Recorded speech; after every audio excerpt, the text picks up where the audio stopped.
하나님의 말씀을 다 같이 보시겠습니다. 오늘 하나님 말씀은 열왕기하 6장 8절에서부터 17절까지 있는 말씀입니다.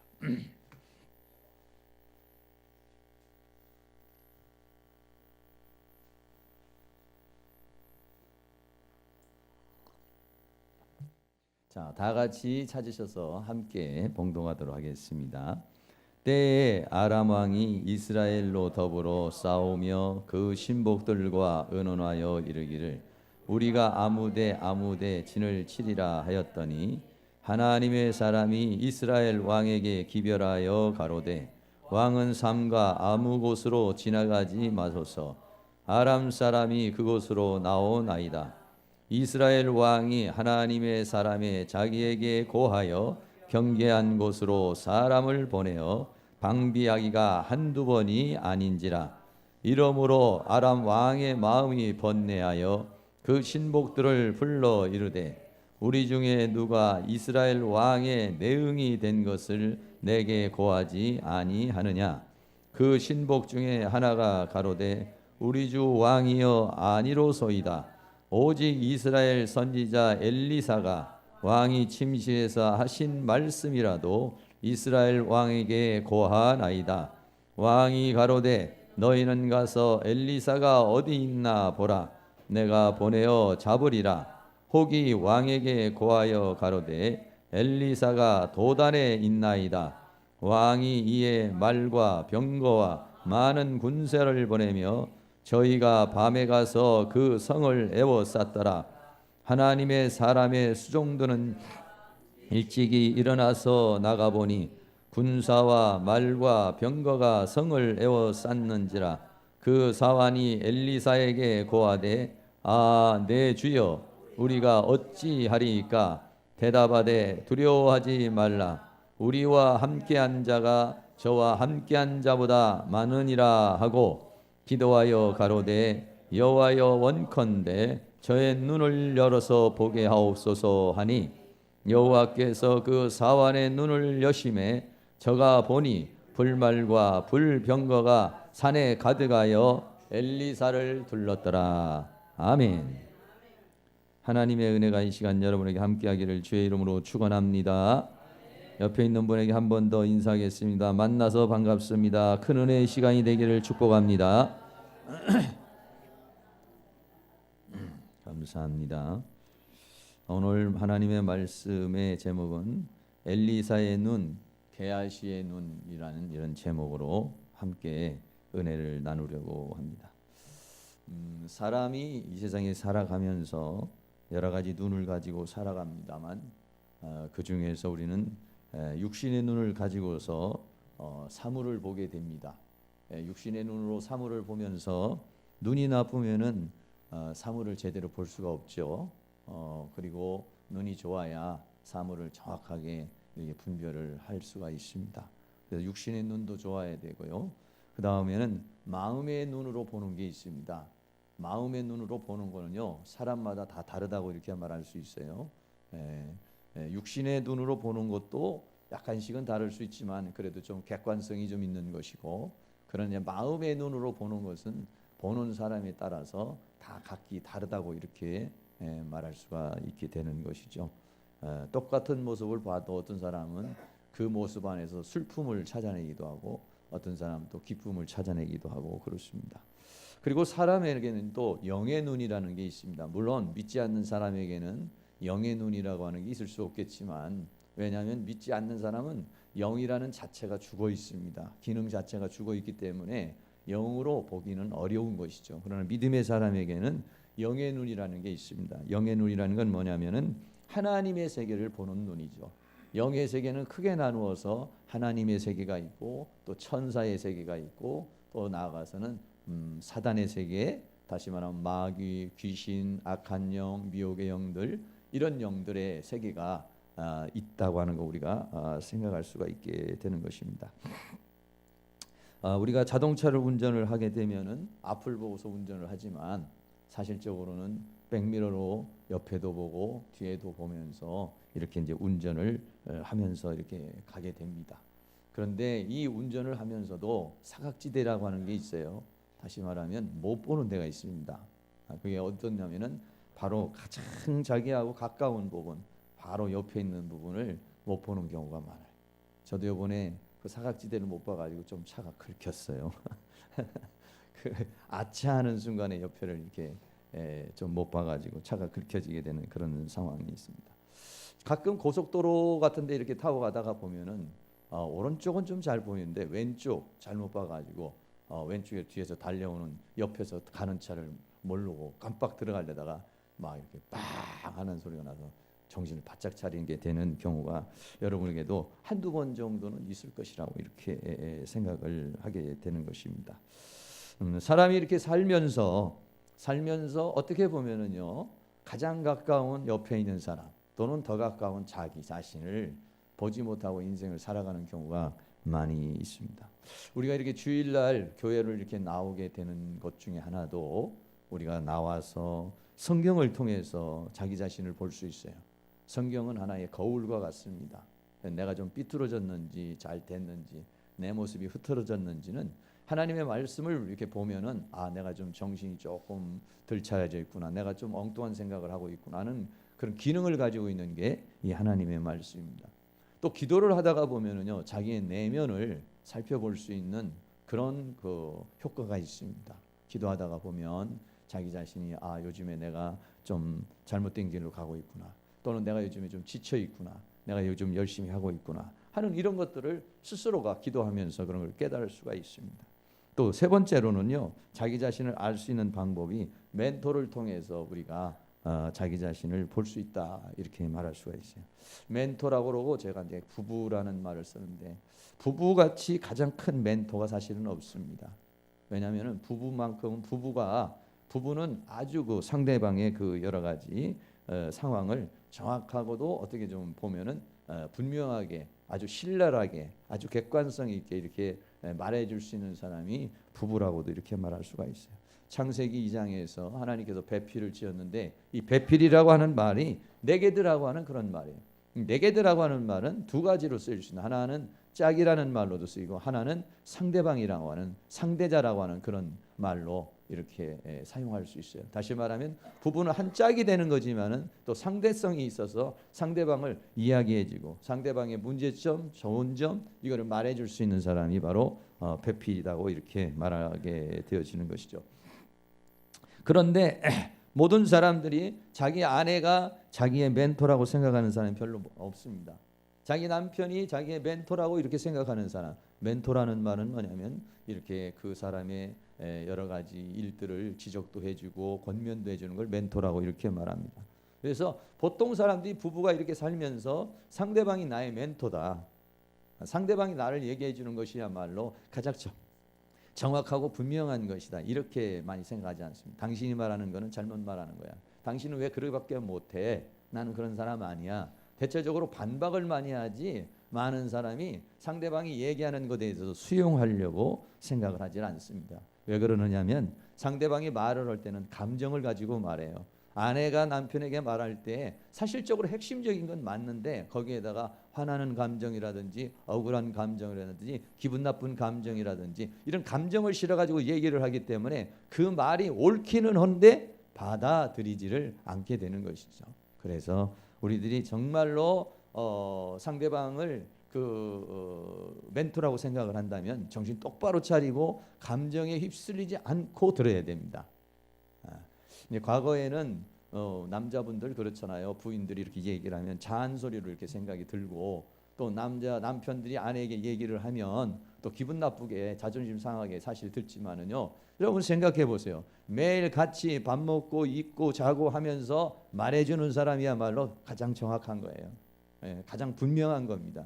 그런데 밖에 나와서는 포장을 하잖아요. 우리가 회사에 나가서도 직분을 가지고 포장을 하고 교회를 나와서도 다 이렇게 포장을 하잖아요. 근데 가정에 있는 사람은 포장할 게 없잖아요. 그래서 그 사람이 말해주는 것이야말로 자기에게 아주 정확한 부분이다 이렇게 말할 수 있어요. 그런데 대체적으로 많은 사람이 멘토로서 이렇게 말하기보다는 비난하고 공격하고 경멸하고 이런 투로서 이렇게 얘기를 하니까 상대방이 그 사람을 멘토라고 이렇게 생각을 하지 않게 되는 거죠. 저도 과거에는 우리 집사람이 얘기하는 것은 쓸데없는 얘기고 잔소리고 별로 들을 가치가 없는 거라고 이렇게 많이 생각을 했어요. 그런데 세월이 지나고 나서 보니까 그 말을 잘 새겨 들으니까 그 안에는 정말 참고할 말이 너무 많고, 내가 좀 뒤돌아봐야 될 말이 많고, 또 내가 그것을 잘 깊이 생각해 봐야 할 말들이 많이 있어요. 그런데 나도 모르게 맞는 것 같으면서도 기분 나쁘니까, 자존심 상하니까 그거를 거부해버리고 감정으로 되받아치는 그러한 상황 속에 있게 된 것을 생각할 수 있어요. 다시 말하면 인간은 말이죠, 자기 자신을 제대로 못 본다는 겁니다. 가장 가까운 아내를 못 보고, 가장 가까운 남편을 못 보고, 가장 가까운 자기 자신을 잘 못 봐요. 더 나아가서 우리는 이렇게 자신과 더불어 옆에 있는 사람, 또 더 나아가서는 뭐냐면 영의 세계를 보는 눈이 있어야 됩니다. 영의 세계를 본다라고 하는 것은 이런 물질 세계를 버리고, 지금 우리들이 가지고 있는 이런 눈을 가지고서, 마음을 가지고서는 느낄 수 없는 그런 세계가 있어요. 그거는 하나님의 세계죠. 그리고 그거는 실존의 세계인 것입니다. 어떻게 보면은 물질의 세계보다도 그 영의 세계는 더 실존적 세계라고 이렇게 말을 할 수가 있어요. 우리가 살다가 보면 이런 일도 일어나고 저런 일도 일어납니다. 그럼 이런 일도 일어나고 저런 일도 일어나서 내가 운전을 하다가 오늘 내가 사고가 났어, 내가 오늘 좀 실수를 했지, 거기까지만 보면 안 되고, 그 배경 뒤에 하나님의 역사하심과 거기에 배경 뒤에 역사하고는 사단의 역사까지, 이것도 감지할 수 있는 사람, 이게 뭐냐면은 영의 사람이라고 이렇게 말할 수가 있게 되는 것이죠. 다시 말하면 사단의 세계는 우리를 공격하고 우리를 방해하고 우리를 해방하는 세력입니다. 하나님의 세계는 우리에게 도움을 주고 은혜를 주고, 천사들은 우리에게 와서 하나님의 명령을 들어서 우리에게 여러 가지 많은 좋은 길로 인도하는 그런 천사의 세계를 우리는 생각할 수가 있게 되는 것이죠. 그런데 이런 것들은 말이죠, 세상에서 깊이 살다가 보면은 이런 영적 감각 다 잊어버리고 우리가 살게 돼요. 근데 이제 교회에 오게 되면은 교회에서 하고 있는 이런 찬송, 교회 하는 말씀, 교회에서 하는 이 기도, 이런 모든 것들은 뭐냐면 우리 영에 있는 영을 활성화시켜주는 그러한 역할을 하게 되는 것입니다. 그래서 교회에 와서 찬양하고 기도하는 것은 우리의 마음의 부분을 터치하는 것만은 아니에요. 마음의 부분만이 터치하는 것이 아니라 이 교회에서 하는 것은 영의 부분을 터치하는 거예요. 그래서 여러분들이 이 교회에 와서 하나님이 요한복음 4장에서 말하기를 예배하는 자는 영과 진리 안에서 예배하라. 왜? 하나님은 영이시기 때문이다, 이렇게 말했어요. 그렇기 때문에 여러분들이 이 시간에도 하나님을 예배하는 데 있어서 내 마음을 가지고 하는 것이 아니라 우리의 영으로서 찬송하고 영으로서 들을 수 있는, 그래서 여러분들이 세상에 살면서 영이 많이 퇴색되어 있고 영이 많이 눌려 있는데 그 영이 찬송하면서 살아나고 기도하면서 살아나고 말씀을 통해서 살아나는, 활성화되어지는 그런 은혜가 있기를 주의 이름으로 축원합니다. 그러면은요, 영의 감각이 살아나고 영의 기능이 살아나게 돼서, 영의 감각이 살아나고 영의 기능이 살아나면 어떻게 하냐, 하나님과의 교통, 영의 세계와의 교통, 이것이 일어날 수 있게 되는 것입니다. 오늘 성경 본문에 보면은 오늘 제목을 게하시의 눈, 엘리사의 눈, 게하시의 눈, 이렇게 말씀을 드렸습니다만, 열왕기하 6장 8절에서부터 쭉 보면은 이때 배경이 어떤 배경이냐면 이스라엘 민족과 아람이라고 하는 나라가 서로 이렇게 대치를 하고 있는 상황입니다. 이스라엘이라고 하는 나라가 하나님 앞에 범죄를 했어요. 하나님의 말씀대로 살지 않아서, 하나님께서는 이스라엘이 범죄하고 말씀대로 살지 않으면 주변에 있는 국가들을 아주 강성하게 해가지고 주변에 있는 국가들이 쳐들어오게 하고 주변에 있는 국가들로부터 고통을 당하게 이렇게 하시는데, 바로 이 아람이라고 하는 나라가 아주 막강한 군사력을 가지고서 이스라엘을 계속 해로워요. 이스라엘 민족이 범죄하고 하나님의 말씀을 따르지 않으면은 아람 군대가 막 쳐들어와서 고통을 주고 아픔을 주고 이렇게 되어져 있습니다. 그런 배경이 오늘 성경 본문의 열왕기하에 있는 그런 말씀의 부분인데, 이 아람 왕이 이스라엘 민족을 이제 침략을 해서 완전히 정복을 하려고 하는데도 이 정복이 잘 안 되는 거예요. 아무리 작전을 짜고 계획을 짜도 이게 제대로 되지를 않는 겁니다. 그래가지고 신하들에게 물어보는 거죠. 아니 어떻게 해가지고 이 막강한 군사력을 가지고 있는, 막강한 힘을 가지고 있는 우리가 저 이스라엘 지금 군사력도 조금 별로 안 되고 그 힘도 별로 없는 왜 이스라엘을 공격을 못하느냐, 라고 이제 그 밑에 있는 신하들에게 물었어요. 근데 신하들이 이제 조사를 하기 시작했습니다. 왜 이런 일이 벌어졌는가 하고 조사를 해보니까 어떤 상황이 생긴 거냐면은 엘리사라고 하는 사람이 선지자가 있는데 이 아람 왕과 군대들이 전부 다 작전을 짜고 계획을 짜가도 하나님께서 이 엘리사에게 꿈으로도 보여주시고 환상으로도 보여주시고 그 작전 계획을 다 알려주시는 거예요. 그래서 이 엘리사가 왕에게 작전을 말해주고 이야기를 말해주니까 왕이 그대로 말하고 군대 장관들이 그런 식으로 행동을 하니까 이 아람 군대가 이스라엘을 점령을 하지 못하고 전전긍긍하게 되는 그런 상황에 이르게 되는 것이죠. 그래서 아람 왕이 생각하기를 야, 이스라엘을 치려면은 이게 군사력이 문제가 아니라 엘리사를 죽여야 되겠구나 이렇게 생각을 한 것이죠. 그래서 엘리사를 먼저 죽여라 그래가지고 엘리사가 있는 도단이라고 하는 곳에다가 군대를 파견을 시켰습니다.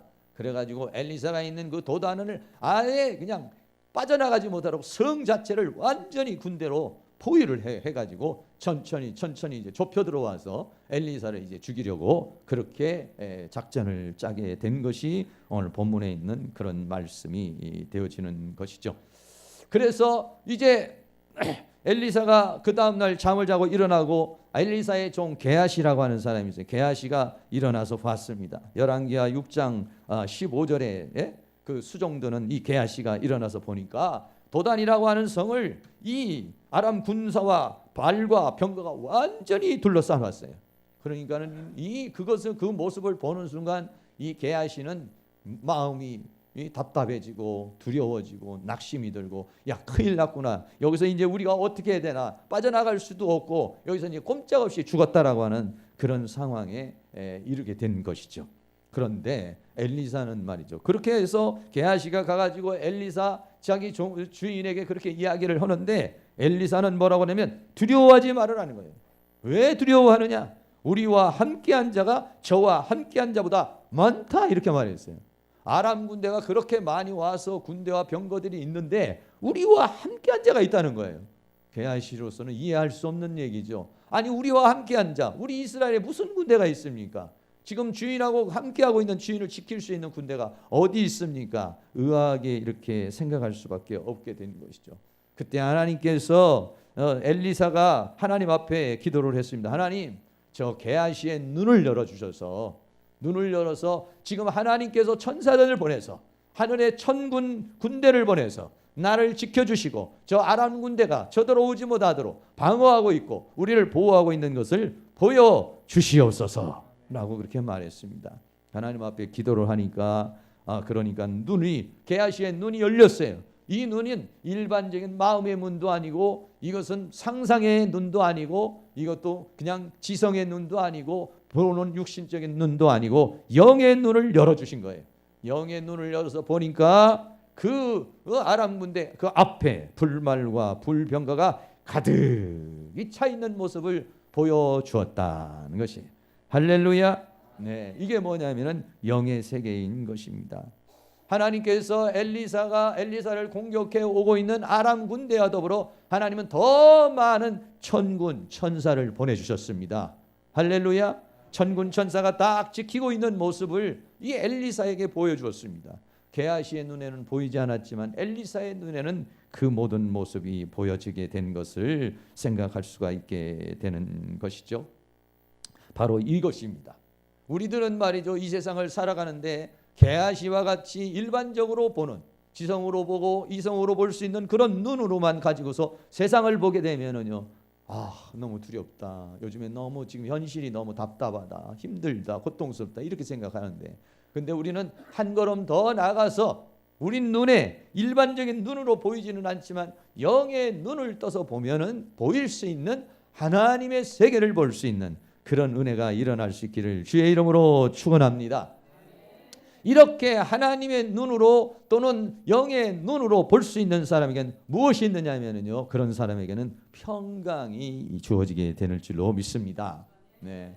게하시는 두려워서 떨고 게하시는 낙심하고 했었지만은요, 이 모습을 보고 있는 엘리사의 마음이 어땠습니까? 엘리사의 마음은 하나님이 나를 이렇게 지켜주시구나, 감사가 올라나옵니다. 하나님이 나를 이렇게 지켜주시는구나. 너무 담대한 마음이 나오고 평안한 마음이 생깁니다. 아주 여유로운 마음이 일어나게 될 줄로 믿습니다. 요한복음 14장 27절에 예수님께서 말씀하시기를 평안을 너희에게 끼치노니 곧 나의 평안을 너희에게 주노라 이렇게 말했습니다. 이 평안은 세상이 주는 것 같지 않다라고 그랬습니다. 세상이 주는 평안은 뭡니까? 아람 군대가 그만큼 있으라면 이 아람 군대가 500명의 군대가 왔다면 이스라엘 군대가 1000명이든지 그 이상의 군대가 되면 이 군대가 이길 수 있어 하고 편안한 것입니다. 이거는 뭐냐면 세상이 주는 평강이죠. 그러나 하나님이 주는 평강은 뭐냐면 아무리 아람 군대와 이 세상 모든 것이 그렇게 위협을 할지라도 하나님께서 보내는 천사들, 하나님 역사는 성령의 역사를 통하여 그것을 막아주시는 것이 뭐냐면은 하나님께서 주시는 평강인 줄로 믿습니다. 할렐루야. 우리 예수 믿는 사람들은 말이죠, 이런 게 있는 것입니다. 현실적으로 우리가 봤을 때 저 사람 정말 요즘에 매우 어려운데 저 사람 좀 굉장히 힘든 인생을 살고 있는데 그런데도 그 사람이 나의 마음속이 늘 평안해 나의 마음속이 늘 평안해 악한 죄 파도가 많으나 마음이 늘 평안해. 이렇게 찬양할 수 있는 게 뭐냐면요, 그건 뭐냐면 하나님께서 보호해 주시고 하나님께서 보여주는 세계가 있기 때문에 하나님을 믿는 믿음이 있기 때문에 그 사람에는 평강이 임하게 될 줄로 믿습니다. 우리 예수 믿는 사람은 이거를 안 믿는 사람에게 보여줄 수 있어야 되는 것이에요. 똑같은 상황인데도 불구하고 예수 믿는 사람에게는 입가에 웃음이 있고 뭔가 담대함이 있고 평안이 있고, 아니 어떻게 해서 그렇게 평안이 있을 수 있어? 어떻게 그렇게 담대할 수 있어? 어떻게 그렇게 여유가 있을 수 있어? 당신 눈에는 보이지 않지만 하나님이 천사를 보내서 나를 지켜주고 계셔. 하나님께서 성령으로 나를 지켜주고 계셔. 나는 예수 안에 있는 사람이야. 나는 하나님 안에 있는 사람이기 때문에 하나님이 나를 다 지켜주고 계셔. 어젯밤 꿈속에 하나님께서 나에게 말씀해 주셨고 또 찬양하는 가운데 하나님께서 나에게 두려워하지 말라, 내가 너와 함께함이라고 말했어. 할렐루야. 이거를 보여줄 수 있어야 돼요. 우리 예수 믿는 사람은 이거를 보면서 살아가는 사람이에요. 이 세상 사람과 같이 똑같은 환경 속에서 살아가는 것이 예수 믿는 사람이야. 예수 믿는 사람은 예수 안 믿는 사람이 보지 못하는 영의 세계를 보는, 영의 세계를 아는, 영의 세계와 교통을 갖는 것이 믿음의 사람인 줄로 믿습니다. 영의 사람인 줄로 믿습니다. 이게 뭐냐면 하나님과 나와만이 알 수 있는 하나님께서 주시는 평강, 그 평강은 세상이 주는 평강과는 다르다는 겁니다. 하나님이 주시는 평강, 예수님이 주시는 평강, 평안이 있기를 원한다고 그랬어요. 이건 왜 그러냐면 영의 눈이 열려서 보기만, 게하시가 조금 전까지만 해도 두려워했고 낙심했고 절망했고 우리는 큰일 났구나 이렇게 생각했는데 영의 눈을 열어서 하나님 눈을 열어주세요 하니까 눈을 열어서 불말과 불병거들 하나님이 보호하시고 천사들 보는 순간 두려움이 싹 사라져버리고 오히려 하나님 앞에 찬양의 입술이 터져나오는 그런 은혜가 일어나게 된 줄로 믿습니다. 사랑하는 모든 성도님들, 그런 은혜의 역사가 여러분들이 힘들고 어려운 가운데도 기도하는 가운데 하나님께서 우리에게 약속해 주시고 하나님께서 역사를 하시면은 기도할 때가도 조금 전까지만 해도 두려워하고 조금 전까지도 걱정이 되고 조금 전까지만 해도 안절부절하던 사람이 하나님이 주시는 비전이 들어오게 되면요 마음이 편안해지게 하면서 나도 모르는 사람 혼자서 찬양하게 되는 것입니다. 나 어느 곳에 있든지 늘 마음이 평안하 주 예수 주신 평안하 늘 충만하도다 나의 마음속이 늘 평안해 나의 마음속이 늘 평안해 악한 죄 파도가 많으나 마음이 늘 평안해. 할렐루야. 그런 은혜가 여러분과 있기를 주의 이름으로 축원합니다. 그래서 예수 믿는 사람은요 가끔 이렇게 희죽희죽 웃어요. 예수 믿는 사람은 가끔 가다가 이상한 행동을 해요. 그러면 지금 저 사람이 하나님의 은혜 속에 있는 거구나. 할렐루야. 예, 그렇습니다. 이게 예수 믿는 맛이고 이게 예수 믿는 사람의 평강이고 이게 이 세상에서 천국을 누리는 삶인 줄로 믿습니다. 세 번째는 이김이 있습니다. 조금 전에도 얘기했지만 이 아람 군대가 그 많은 군대를 가지고 이스라엘을 치려고 했지만은 뭐라고 말했냐면 열왕기하 6장 12절에 보면은 선지자 엘리사가 왕이 침실에서 하신 말씀이라도 이스라엘 왕에게 고하나이다 그랬어요. 왕이 침실에서 이야기한 것까지도 군사들하고 또는 신하들하고 작전을 짜는 것까지도 하나님이 다 알게 해버리시는 거예요. 엘리사에게 다 알게 해버리시는 거예요. 할렐루야. 여러분들 뭐 또 그렇다고 하나님 나도 집 침실에서 일어나는 나도 듣게 해주세요. 그럴 필요는 없겠지. 그런 것처럼 아주 은밀하게 얘기하는 것까지도 은밀하게 얘기하는 것도 사람은 볼 수가 없고 사람은 들을 수가 없어도 하나님은 다 불꽃 같은 눈동자로 보시고 있기 때문에 하나님이 필요에 따라 은혜를 베풀어 주시면은 우리로 하여금 그걸 알게 하시고 그걸 깨닫게 하여 주실 줄로 믿습니다. 그러면은 우리들은요 이김이 일어날 수가 있는 것입니다. 승리를 할 수가 있는 것입니다. 아무리 아람 군대가 군대를 다 총출동을 해가지고 덤벼들어도 엘리사 한 사람을 이길 수가 없어요. 왜? 엘리사람은 영의 사람이기 때문에 왕이 침실에서 하는 소리까지 다 듣는 사람이기 때문에 아무리 작전을 짜도 미리미리 다 대비를 하기 때문에 이 엘리사를 이길 수가 없었고 이스라엘을 이길 수가 없었던 것이에요. 우리 사랑하는 모든 성도님들이 이 세상에서 육신의 눈으로 또는 마음의 눈으로 지성의 눈으로 아니라 영의 눈을 가지고 영권을 가지고 살아가게 되면은 이 세상을 승리하는 그런 은혜의 역사가 일어나게 될 줄로 믿습니다. 주일날은 와서 찬송하고 기도하면서 어떻게 하냐? 우리의 영을 활성화시켜주는 거, 우리의 영의 기능을 활성화시켜주는 거, 우리의 영을 새롭게 해가지고 하나님과 교통할 수 있는 능력을 키우는 날인 것입니다. 여러분의 영이 이 시간에 더 크게 활성화되어져서 영의 세계가 느껴지고 하나님의 세계가 느껴지고 그 영의 세계가 교통이 이루어질 수 있는 은혜가 일어날 수 있기를 주의 이름으로 축원합니다. 육신의 세계는 정신의 세계의 지배를 받고 정신의 세계는 영의 세계의 지배를 받게 돼 있는 것입니다. 다시 말하면 아무리 똑똑하고 잘나고 학문적으로 아무리 모든 것들을 가지고 있는 사람도 영의 눈을 가진 자는요 이길 수가 없는 것입니다. 성경에 예수님의 제자들 베드로가 있지만은 이 베드로라고 하는 사람이 원래 공부 많이 못한 사람입니다. 그러나 당시에 있는 사내들인 공회라고 하는 사람들은 제사장이나 장로나 또는 서기관이나 바리새인이나 이런 사람 공부도 아주 많이 한 사람 학문적으로 깊이 있는 사람들이에요. 그런데 베드로가 성령 충만하니까 그 모든 사람이 있는 그 수많은 사람이 있는 가운데서도 아주 강하게 담대하게 얘기할 때 단 한 사람도 거기에 변론할 수가 없어요. 영의 사람은 그 모든 학문을 제압할 수 있는 그리고 지혜를 제압할 수 있는 세상의 힘을 제압할 수 있는 파워가 있는 줄로 믿습니다. 그걸 가지고 사는 사람이 바로 영의 사람이라고 이렇게 말할 수 있습니다. 여러분들이 그런 영적인 파워가 충만하기를 주의 이름으로 축원합니다. 네 번째는요, 이 세계는요, 영의 세계는 육신의 세계가 실제인 것 같고 물질의 세계가 실제인 것 같지만 사실은 영의 세계가 실제의 세계인 것입니다. 할렐루야. 그러니까 여러분들도 여러분 벌써 2014년도 좀 11월 10월 달이에요. 11월 달 12월 달 얼마 되지 않지 않습니까? 여러분이 한 해를 한번 뒤돌아보시고 육신의 눈으로도 한번 보시고 마음의 눈으로도 한번 보시고 영의 눈으로도 한번 보시기 바랍니다. 저도 한번 그렇게 해봤어요. 우리가 육신의 눈으로 보고 내 지성의 눈으로도 보니까 우리 교회가 우리가 마음 먹은 대로 이렇게 크게 성장하지는 못했어요. 그러나 영의 눈으로 보게 되니까 우리들에게 많은 발전과 성장이 있어요. 제 개인적으로도 영적인 발전이 많이 있었고 우리 성도님들도 이렇게 보니까 신앙이 약해진 것 같지만은 보니까는 우뚝우뚝 서는 분들이 많이 있는 줄로 믿습니다.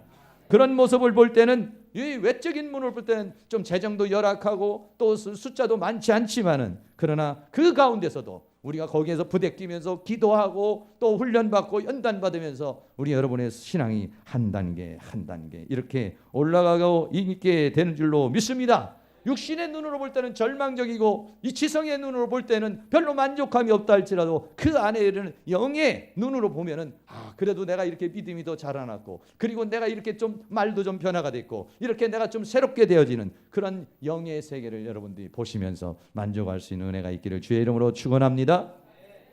결론적으로 말씀을 드린다면 게하시의 눈을 가지고 살아가는 사람이 있고 어떤 사람은 엘리사의 눈을 가지고 살아가는 사람이 있습니다. 우리는요, 물론 이 육신의 눈을 가지고 판단도 하고 우리의 지성의 눈을 가지고서 분별도 하고 그렇게 하지만은, 그러나 영의 눈을 가지고 사는 사람, 이것이 바로 하나님의 사람이요 믿음의 사람인 줄로 믿습니다. 사랑하는 모든 성도님이 영의 눈을 가지고 사는 사람에는 영의 눈을 가지지 못한 사람이 갖게 되는 평강이 있어요. 영의 눈이 사람이 열리지 않은 사람이 갖고 있는 비전과 이김이 있는 줄로 믿습니다. 실존의 세계를 보는 그런 역사가 일어나게 될 줄로 믿습니다. 저도 요즘에 여러 가지 새벽에 기도하는데, 지난주도 계속 제가 새벽 예배를 인도하면서 요한계시록 4장을 봤어요. 요한계시록 4장을 보게 되면요, 거기에는 하늘문이 활짝 열려지는 역사가 일어나요. 요한계시록이라는 것은 뭐냐면, 요한이라고 하는 사람이 반모라고 하는 섬에 갔어요. 반모섬이라는 데에 유배를 당했어요. 네로 황제 때에 이 요한이라는 사람이 12제자 중에서 가장 오래 산 사람이 요한이라는 사람이고, 가장 깊이 있는 사람 중에 한 사람이 요한이에요. 요한이라는 사람, 요한복음, 요한 1, 2, 3서, 더 나아가서는 요한계시록을 쓴 사람이 요한이라고 하는 그런 사람이죠. 이 사람이 반모섬에 끌려가 가지고 거기서 죽음의 순간에 왔는데, 하나님께서 요한계시록이라고 하는 하나님의 세계, 하나님께서 이 세상을 창조하시고 이 세상을 어떻게 마무리하실 건가, 이거를 보여주는데, 요한복음 4장, 요한계시록 4장에 보면은요, 하나님께서 요한에게 올라와라 라고 이렇게 말하면서, 요한계시록 4장에 보면은요, 하나님께서 환상의 문을 열어줬어요. 환상의 문을 열어서 그 하나님의 보좌를 보여줬어요. 하나님의 보좌를 보여줬는데, 거기에 있는 모양이 벽옥과 같고 홍보석 같고 무지개가 있고 보좌에 둘렸는데 그 모양이 녹보석 같더라 그랬어요. 이거를 그림으로 이렇게 잘 그려낸 사람이 있어요. 이런 모습입니다. 다시 조금 더 큰 그림으로 보면 이런 모습이에요. 이런 반모라는 섬에서 오늘 죽을지 내일 죽을지 모르는 그런 가운데서 요한계시록 4장에 보니까 이런 모습입니다. 가운데 있는 것이 하나님의 모습에 너무 빛이 나가지고 녹보석과, 전체가 녹보석과 같이 되었다고 그랬어요. 양쪽에 있는 사람이 24 장로예요. 가운데 있는 존재들이 누구냐면 천사입니다. 천사인데 이 존재들은 어떤 천사들이냐면 하나님의 보좌에서 가장 근접하게 이제 일하는 그런 천사들의 모습을 보여준 거예요. 이런 영광의 모습이 보였습니다. 이런 영광의 모습과 더불어서 갑자기 어떻게 되냐면 4명의 천사들이 이 짐승으로 표현되어진 날개가 있고 사람의 모습, 송아지의 모습, 표범의 모습, 이런 모습으로 된 이 존재들이 말이죠, 하나님 앞에 찬양을 하기 시작을 했어요. 그거를 또 우리가 보니까는 그림으로 이렇게 그려졌네. 이런 모습으로 대충 그렇게 말할 수가 있어요. 찬양을 합니다. 하나님 앞에. 이 존재는 사실은 짐승으로 보이지만 이건 천사들입니다. 천사들이 가장 가까운 데서 있는 이 천사들이 찬양을 하게 좀 찬양을 하나님 앞에 찬양을 하기 시작을 했습니다. 그러고 나니까 24 장로들이 또 그 옆에서 보좌에 앉아 있었던 24 장로들이 또 하나님 앞에 찬양합니다. 뭐라고 찬양합니다? 우리 주 하나님이여, 영광과 존귀와 능력을 받으시는 것이 합당하오니 주께서 만물을 지으신지라. 만물이 주 뜻대로 있었고 또 지으심을 받았나이다 라고 하면서 24 장로들이 보좌에서 다 내려왔어요. 보좌에서 다 내려와 가지고 자기가 쓰고 있던 금면류관을 보좌 앞에다 내려놓고 이 사람들이 그렇게 찬양하는 모습이 뭐냐면 요한계시록 4장에서 나타나는 그런 모습인데, 하나님께서 저희가 말씀을 읽는 순간에 이러한 모습을 저에게 아주 깊이 인상 깊게 저에게 주셨어요. 그 모습을 보는 순간 저도 막 따라서 찬양하기 시작을 했습니다. 또 요한계시록 5장에 가면은요, 역시 마찬가지예요. 요한계시록 5장에 가니까는 어린 양 예수님이 나타나서 7인이라고 하는 것을 잡고 있는데, 이거를 또 그림으로 이렇게 표현했어요. 예수님 모습이 좀 무섭죠? 예수님의 모습이 어린 양의 모습으로 있는데, 두루마리라고 하는 7 인봉한 그런 모습을 이제 이런 모습을 사도 요한이 반모라는 섬에서 보게 되는 것입니다. 그러니까는 그 옆에 있는 24 장로와 4명의 천사들이 성도들이 가지고 있는 그 성도들의 기도가 담겨져 있는 금향로를 가지고 하나님을 찬양하는 그런 역사가 일어났어요. 새 노래를 노래하여 가로되 책을 가지시고 그 인봉을 떼기에 합당하시다. 일찍 죽음을 당하사 각 족속과 방언과 백성과 나라 가운데 사람들을 피로 사서 하나님께 드리고 저희로 우리 하나님 앞에서 나라와 제사장을 삼으셨으니 저희가 땅에서 왕노릇하리라 하면서 이런 찬양을 하는 모습이 똑같은 모습은 아닙니다만은 이렇게 비스름한 이런 상태로 이제 찬양을 막 하기 시작했어요. 어린 양이 보였습니다. 24장로들과 또 생물들과 금향로를 가지고 하나님 앞에 찬양을 드립니다. 이렇게 찬양을 하고 있는데 그 뒤에 있는 천사들이 천천만만의 천사라고 그랬습니다. 천천만만의 천사들이 큰 음성으로 하나님 앞에 죽임을 당하신 어린 양의 능력과 부와 지혜와 힘과 존귀와 영광과 찬송을 받으시기에 합당하다면서 뒤에 있었던 모든 천사들이 천천만만 천만 천사들이 하나님 앞에 찬양을 하기를 시작했어요. 하나님 앞에 찬양을 들리면서 이 모든 구원과 이 모든 역사를 이루신 하나님을 찬양합니다며 그렇게 찬양을 하고 천사들이 찬양을 하기 시작을 했어요. 천사들이 찬양을 하고 나니까 그 다음에는 마지막에 또 찬양하는 때가 있었습니다. 만약에 마지막에는요 모든 만문들이 하나님을 찬양했다고 그렇게 말하고 있습니다.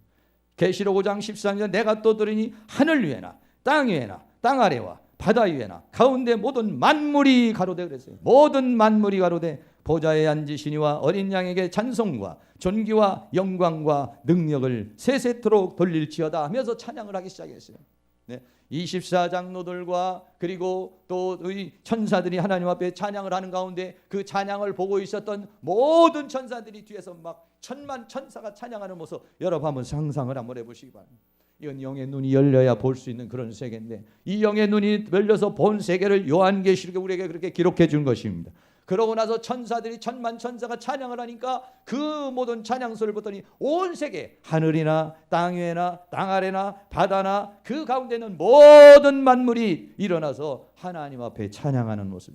이거는 뭐 그런 모습은 아닙니다만은 이런 뭐 좀 모습을 좀 이렇게 있는 그림의 모습을 좀 제가 봐서 이렇게 모든 만물들 모든 이 세상에 존재하는 하나님으로부터 창조된 모든 존재들이 일어나 가지고 하나님을 찬양하는 모습, 이 모습을 이 요한이라고 하는 사람이 보게 된 것이죠. 이 중에 여기 계신 분들 중에 속하신 분들이 계시게 될 줄로 믿습니다. 할렐루야. 가장 마지막에 내 천사와 24장로가 그렇게 모든 만물이 찬양을 하니까 아멘 하면서 하나님 어린 양 앞에 엎드려 경배하는 모습이 양옆으로 있게 되어지는 그런 모습. 할렐루야. 이런 광경을 갖다가 사도 요한이라는 사람이 반모섬에서 봤기 때문에 그리고 저도 말씀을 통해서 이 광경을 보는 순간에 힘이 솟아나기 시작했어요. 평강이 찾아오기 시작했어요. 믿음이 솟구치기 시작했습니다. 내 영이 활성화되기 시작했습니다.